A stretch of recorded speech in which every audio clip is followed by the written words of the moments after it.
Titu today আপনাদের channel, খবর, মতামত, বাস্তবতা। আমি বাংলাদেশ। সালাম আলাইকুম রহমতুল্লাহ। সম্মানিত দর্শক শ্রোতা যারা আমাকে শুনছেন এবং খবরতে শুনবেন, সবাইকে স্বাগত। খবর, মতামত, বাস্তবতা। আমরা প্রথম পর্বে দুজন আইকন নিয়ে আমরা কাজ শুরু করব, তাদের যে মতামত এবং বর্তমান বাস্তবতা এবং বাংলাদেশের বিভিন্ন খবর নিয়ে কথা বলবো। আজকের প্রথম পর্বে আমি এই দুইজন ব্যক্তি সম্বন্ধে কথা বলবো, যারা এই দুইজন ব্যক্তিকে ভালো করে জানেন, বুঝেন, অনেকে অনেক ধরনের ট্যাগ দিয়ে থাকে। কিন্তু আমরা সবাই যদি একটু পজিটিভলি ভাবি, তাহলে আজকে তাদের চিন্তাগুলো একটু প্রসারিত হবে এবং তাদের কথাগুলো আমরা ভালোভাবে বুঝতে পারবো, জানতে পারবো এবং তাদের সম্পর্কে আমরা সবাই ভালো ধারণা পোষণ করব। প্রথমত কথা আমি একটাই বলবো, একটা সময় উনি সব সময় পরাজিত দলের অর্থাৎ বিএনপির পক্ষে এবং জামাতের পক্ষে, যারা আওয়ামী বিরোধী, এই দুজনের বিপক্ষে কথা বলেছেন। পিনাকি দা এক সময় আওয়ামী লীগের পক্ষেও কথা বলেছেন, জামাতের বিপক্ষে কথা বলেছেন, বিএনপির পক্ষে কথা বলেছেন। কিন্তু পরবর্তীতে পিনাকি দা, কনক সারোয়ার এবং ইলিয়াস ভাই এই ফ্যাসিস্ট সরকার বিদায়ের জন্য অবদান রেখেছেন এবং আরো অনেকে অবদান রেখেছেন। বিশেষ করে আমি পিনাকি দা এবং ইলিয়াস ভাইকে খুব বেশি ফলো করি, যার কারণে তাদের দুজনের কথা বলছি। আমি কনক সারোয়ার বা অন্যান্য যারা আছে তাদেরকে কম ফলো করি এবং দুজনকে বেশি ফলো করি। দুজনের সম্বন্ধে আমার যে মতামত, এটা হচ্ছে 2018 পরবর্তী সময় পিনাকি দা এবং ইলিয়াস ভাই দুজনই বাংলাদেশের মানুষের কল্যাণের জন্য কাজ করেছেন। অনেকের কাছে এখন পিনাকি দা বা ইলিয়াস ভাই দালাল হিসাবে মনে করেন, কিন্তু আসলে ভাই আপনারা একটা জিনিস চিন্তা করে দেখেন, গত 5ই আগস্টের পর পিনাকি দা বা ইলিয়াস ভাই যদি চাইতো যে বাংলাদেশ সরকারের সাথে সংযুক্ত হওয়ার জন্য বা উপদেষ্টা হওয়ার জন্য, ওনারা মন থেকে চাইলে ওনারা পারত। কিন্তু ওনারা দুজনের কথাই আমার ভালো লেগেছে।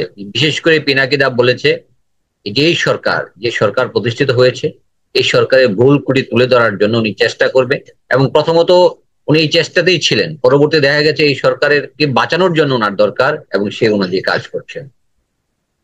এবং ইলিয়াস ভাই যদি চেষ্টা করতো যে হাজার হাজার কোটি টাকার মালিক হতেন। আমি আজকে যারা পিনাকি দা এবং ইলিয়াস ভাইয়ের বিরোধিতা করেন, যারা বিশেষ করে যারা এক সময় ওনাদের খুব ভক্ত ছিলেন, তাদের উদ্দেশ্যে আমি বলবো,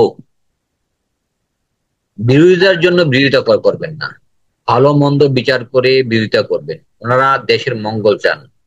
ইউটিউবে কাজ করে কত টাকা ইনকাম করা যায় আমি জানি, আপনিও জানেন যারা ইউটিউবে নিয়ে কাজ করেন।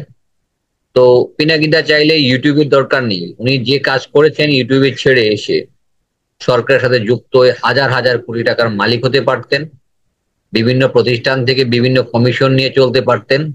ইলিয়াস ভাইয়ের একই অবস্থা, ওনারা চলতে পারতেন। তো এই যে আমরা বলি যে পিনাকি দা অমুকের দালাল, অমুকের দালাল, ওনার একটা নিজস্ব সংস্থার দালাল, এটা আপনারা কেউ বুঝবেন না। গত রাত্রেও একজনের সাথে কথা বলেছি, উনি একই কথা বলেছেন। তো আমার কথা হচ্ছে, উনি যদি দালালি করেন তাহলে কেন এই তত্ত্বাবধায়ক সরকারের বা এই বর্তমান যে সরকার, অন্তর্বর্তীকালীন সরকারের কেন পদর্যদে আসলেন না, উপদেষ্টা হিসেবে আসলেন না? উপদেষ্টা হিসাবে আসলে তো দালালি আরো বেশি করতে পারতেন এবং বেশি টাকা ইনকাম করতে পারতেন। ইলিয়াস ভাই যদি এখানে আসতেন তাহলে আরো বেশি টাকা ইনকাম করতে পারতেন। আসলে দুজনই সত্যিকার অর্থে জার্নালিজম, এটা হচ্ছে সাদা জার্নালিজম, ইউলো জার্নালিজম নয়, সাদা জার্নালিজম নিয়ে কাজ করে, মতামত নিয়ে, উনি সংবাদের মতামত এবং বিশ্লেষণ নিয়ে কাজ করে এবং বাস্তবতাকে তুলে ধরছি। এই বাস্তবতাকে তুলে ধরার জন্য আমি আমার চ্যানেলের যে স্লোগান, সংবাদ, মতামত, বাস্তবতা, এই নিয়ে আমরা কাজ শুরু করেছি এবং এই কাজ আমাদের অব্যাহত থাকবে। এখানে আমি একটা কথা আপনাদের উদ্দেশ্যে বলবো, আপনারা মিনাকিদাকে যার পক্ষে কথা যাচ্ছে তিনি ভালোবাসেন, যার বিপক্ষে যাচ্ছেন তিনি সমালোচনা করতেছেন। অর্থাৎ পক্ষে গেলে উনি ভালো, বিপক্ষে গেলে উনি খারাপ। ঠিক ইলিয়াস ভাইয়ের ক্ষেত্রে একই অবস্থা, পক্ষে গেলে ভালো, বিপক্ষে গেলে খারাপ। কিন্তু বাস্তবতা যে সত্যিটা তুলে ধরছেন সে জিনিসটা আপনারা খেয়াল করছেন না। এক, 2 নম্বর কথা হচ্ছে যে এই দুইজন যে সব ঠিক বলছেন তাও আমি বলি না, কারণ অনেক সময় তথ্যের ঘাটতি থাকে। ঘাটতি থাকার কারণে তথ্য পরস্পর যে কিছু ঘাটতি থাকে সেটার জন্য ভুল তথ্য চলে আসে। তো দুজনকে আমি বাংলাদেশে বর্তমান যদি কোনো দেশপ্রেমিক যদি 5 জন গুনতে হয় যারা বিদেশে থাকেন, তাদের মধ্য থেকে আমি এই দুজনকে সবার অগ্রে রাখব।